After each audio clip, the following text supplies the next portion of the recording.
Salawat, salawat, salawat, tibil. Ini salawat tibil kulub ajib. Ada orang Wahabi nih orang. Dia anti. Ini jam rawan ngantuk soalnya. Dia rawan. Ante lastek antang, ante jelek. Udah sono dah, jadi dah udah jelek. Awas ada yang ngetek di IG ntar. Salawat tibil kulub ini ada kisah orang Wahabi. Dia tuh paling benci dan anti dengan salawat. Apalagi kedenger tibil kulub, paling alergi. Ya, paling alergi. Pada suatu saat dia sakit kanker. Tahu kanker? Kantong? Dan dia udah nggak punya apa-apa lagi. Dokter juga sudah memvonis. Sampai dia dibawa ke salah satu rumah sakit di Eropa. Di mana tadi beliau nyebut? Jerman kalau tidak salah. Itu dirawat di situ. Ini orang Saudi ini ya. Dia orang Wahabi. Di sono dokter memvonis, Pak, ini mah cuma 2 bulan lagi Pak, umur Bapak. Ya taubat dah. Akhirnya dia gimana tuh, bingung mau baca ini baca itu. Akhirnya di dalam hati dia salawatan, Allahumma sholli ala sayyidina. Dan itu dengan sanad loh ya, dari guru-guru beliau, itu dapat sanadnya. Salawat tibil kulub itu ada sanadnya.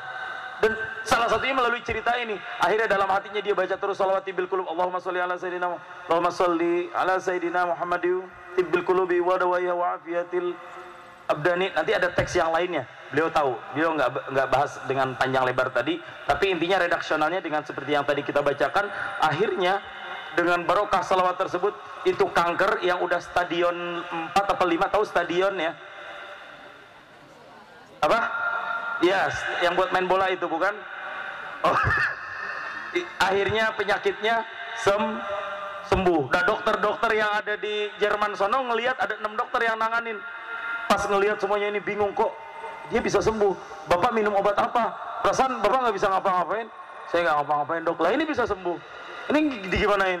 Nggak tahu, saya bingung. Nggak bohong, nggak mungkin. Orang tadi saya cek di diagnosa, dibahas kok masih ada penyakit. Ini kok udah sembuh sih? Kok bisa seperti itu? Dokternya kesel. Saya cuma baca salawat tibil kulub. Apa itu salawat tibil kulub? Udah dibaca lah sama dia. Akhirnya itu dokter kaget, bingung, nggak percaya. Dan akhirnya mereka semuanya masuk Islam. Masya Allah. Hanya dengan salawat tibil kulub penyakit menjadi sembuh. Nah itu lihat kisah yang kedua yang beliau ceritakan ini di Libanon. Jadi di tahun 1953 itu senjata tahu senjata ya, pistol itu masih ada 1-2 yang megang dan belum terlalu ketat penggunaannya.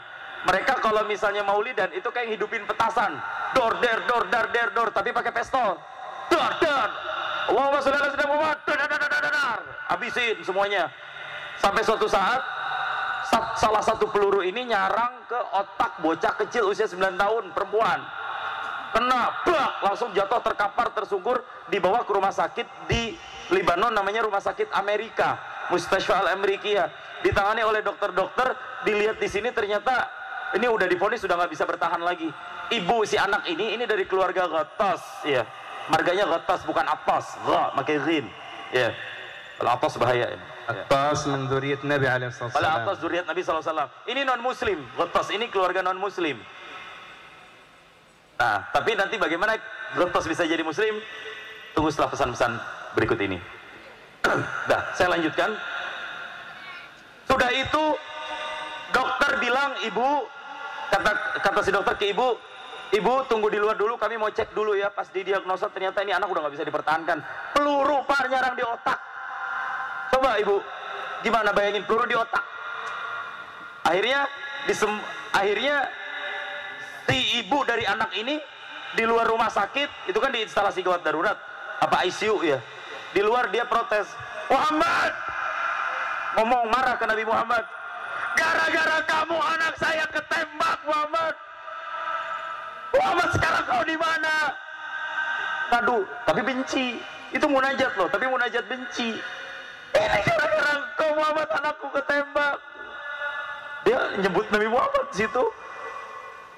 Terus ada dokter nyamperin, ibu, udah ibu, ayo kita masuk ke dalam, kita nonton Andin dulu. Nggak mau, nggak tenang saya, otak saya.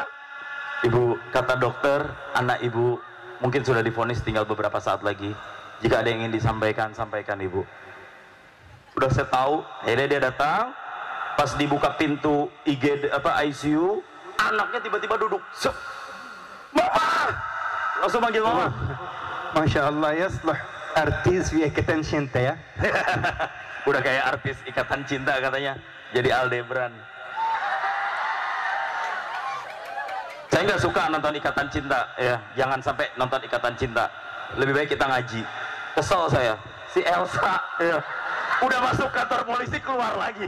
Kan soalnya banget ya. Itu kesian si Andin, saya mah prahara rumah tangga itu. Sejak saat itu saya nggak mau nonton lagi. Awas ibu-ibu nonton. Udah itu sampai ke pintu ICU, bocah yang tadinya terkapar langsung bangun ngomong ke ibunya yang mau nemuin tuh bocah untuk ngucapin salam perpisahan. Ibu, itu jangan ditinggalin, itu ditahan dulu. Ibunya bingung, hah, anakku bisa bangun ngomong apa? Ibu, itu tahan, jangan sampai dia keluar, jangan sampai lolos. Siapa? Gak ada siapa-siapa. Nah, kamu kenapa? Akhirnya sang ibu datang dipeluk. Nah, kamu kenapa? Kamu kenapa? Ibu, dia pergi. Dia siapa lah? Kamu udah bisa. Pas lihat dokternya kan juga heran. Kok ada suara anak kecil? Pas dibuka pintunya kata dokter, ternyata anaknya lagi dipeluk sama ibunya. Hah? Dicek. Ternyata peluru yang nyarang di otaknya udah nggak ada. Ini kok anak bisa kayak gini? Nah, kamu kenapa? Ibu, tadi aku didatengin sama orang itu, dibaca-baca, diusap-usap, ditiup kepalaku, terus aku langsung gak ngerasa sakit apapun. Itu siapa yang kamu maksud? Ini ceritanya bukan di zaman sahabat ya, ceritanya tahun 1950-an. Masih ada yang di antara kita, terutama adik-adik, masih hidup kalian? Ini kisahnya baru. Itu anak menjawab pertanyaan dari ibu ketika ditanya, itu siapa yang kamu maksud? Nah, Muhammad, mama, Nabi Muhammad ngobatin aku gak mau dia pergi.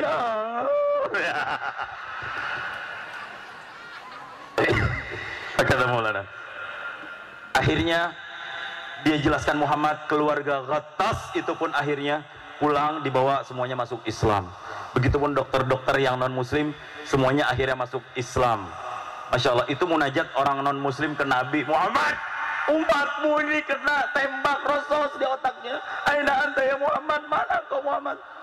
Ini orang muslim munajat, lantas kita yang muslim kenapa tidak melakukan seperti ini dengan memperbanyak munajat solawat pada Nabi Muhammad SAW.